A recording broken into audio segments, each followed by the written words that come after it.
ज्ञानेन्द्र दाई, तपाईँले भर्खरै एउटा 9 लाख शिक्षकहरू किताब सङ्ग्रह एउटा बजारमा ल्याउनु भएको छ होइन।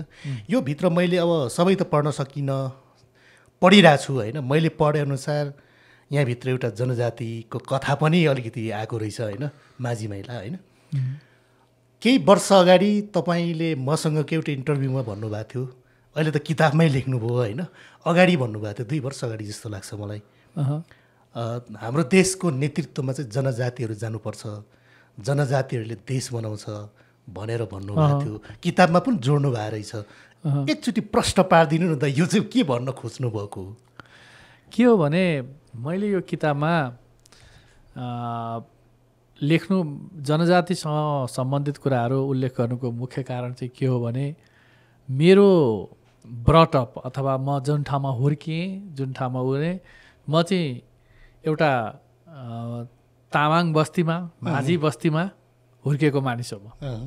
त्यही हुनाले उनीहरूको संस्कार, चालचलन, रीतिरिवाजहरूसँग म निकै नजिकबाट देखेको मान्छे हुँ। र उनीहरूसँग जहिले पनि मैले बालककालमा होस्, स्कुल पढ्दा होस्, जतिखेर पनि उनीहरूसँग डिल गर्दा कस्तो लाग्थ्यो भनेदेखि उनीहरूको मनमा जे छ बाहिर जे त्यही भन्थे। र उनीहरूमा कस्तो भने वर्तमानमा रमाउने एउटा विशिष्ट चलन थियो। जस्तो भनौँ म तिनीहरू कस्तो भने कहिलेकाहीँ भनौँ अलि आर्थिक अभावले गर्दाखेरि भोलि खानेकुरा छैन, तर आज चाहिँ राम्रो खानेकुरा पाएको छ भनेदेखि हामीहरूलाई समेत बोलाएर मादल बजाएर गीत गाएर मस्ती गर्दथे।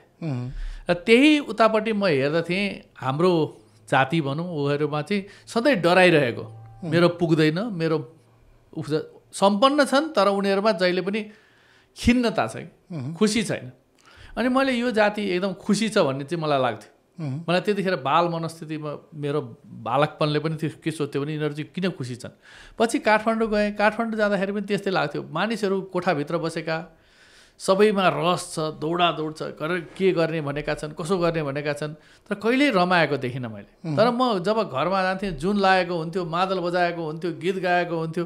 त्यसैले गर्दा मलाई कस्तो लाग्यो भने यो जातिको जुन सोझोपन छ, यो जातिमा जुन प्रत्यक्ष जे देखेको कुरो, इमान्दारिताको कुरा, आफूले देखेका कुराहरू गर्न सक्ने, भन्न सक्ने मान्छे छन् भने यिनीहरूको मनमा पाप छैन। र यिनीहरूलाई चाहिँ राज्यबाट निश्चित रूपले चाहिँ सुविधाहरू, अधिकारहरू दिएको छैन। अब जस्तो भनौँ म एउटा ब्राह्मणको छोरा, मैले चाहिँ सानैदेखि नेपाली पढेर बस्थेँ, घरमा नेपाली हुन्थ्यो, बोलचाल हुन्थ्यो। उनीहरूको नेपाली घरमा बोलचाल हुँदैन थियो, अनि अब आफ्नै ल्याङ्ग्वेज हुन्थ्यो।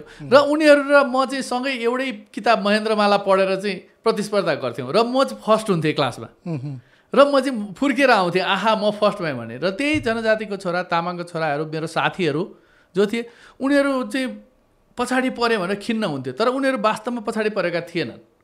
त्यो पढाइको विषय कस्तो थियो भने मलाई त केही पढ्नै पर्दैन थियो, मलाई त घरमै त्यही बोल्थ्यो। उनीहरूलाई मातृभाषा अर्कै थियो, सेकेन्ड ल्याङ्ग्वेज पढेको थिए। धन्न तिनीहरू मसँग चाहिँ मेरो बराबरीमा कहिलेकाहीँ आउँथे।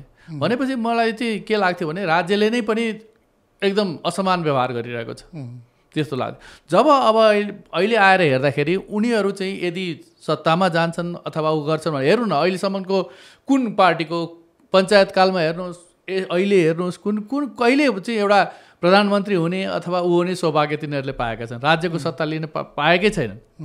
उनीहरूले पाए भने चाहिँ, उनीहरूले यदि पाए भने, उनीहरूले गरे भने, उनीहरूको हामीले तौली नै पाएको छैन उनीहरूले के गर्छन् भन्ने कुरो। तर मलाई व्यक्तिगत रूपमा सोध्नुहुन्छ भने उनीहरूको जो नेचर मेरो मनमा छाप परेको छ, उनीहरूले यस्ता यो भ्रष्टाचारहरू भए, यी कुरीतिहरू भए, यिनीहरूमा चाहिँ उनीहरूको अहिलेको मूल प्रभावमा रहेका जुन जातिहरू छन् त्योभन्दा अलग्गै पहिचान देखाउने गरी उनीहरूले काम गर्छन्। उनीहरू टु द पोइन्ट काम गर्छन्, त्यो मेरो विश्वास हो। त्यही हुनाले मैले पहिला पनि भनेको थिएँ, यो जनजातिहरूले चाहिँ सत्तामा आए भने अथवा यिनीहरूले चाहिँ केही गर्न सके भने यिनीहरूले गर्न सक्छन् नेपालमा भनेर भन्थेँ मैले। त्यो कुनै अहिले पनि तपाईँको त्यो मेरो अहिले पनि त्यो कुरा छ, मेरो पनि अहिले पनि मेरो त्यो सोच छ। किनभने मलाई त्यो लाग्छ, किन परीक्षण भएको छैन नि, अरू जातिहरू परीक्षण भइसके नि, एकचोटि परीक्षण गर्न पाए हुन्थ्यो भन्ने, एकचोटि परीक्षण गर्न पाए हुन्थ्यो भन्ने मेरो सोच हो।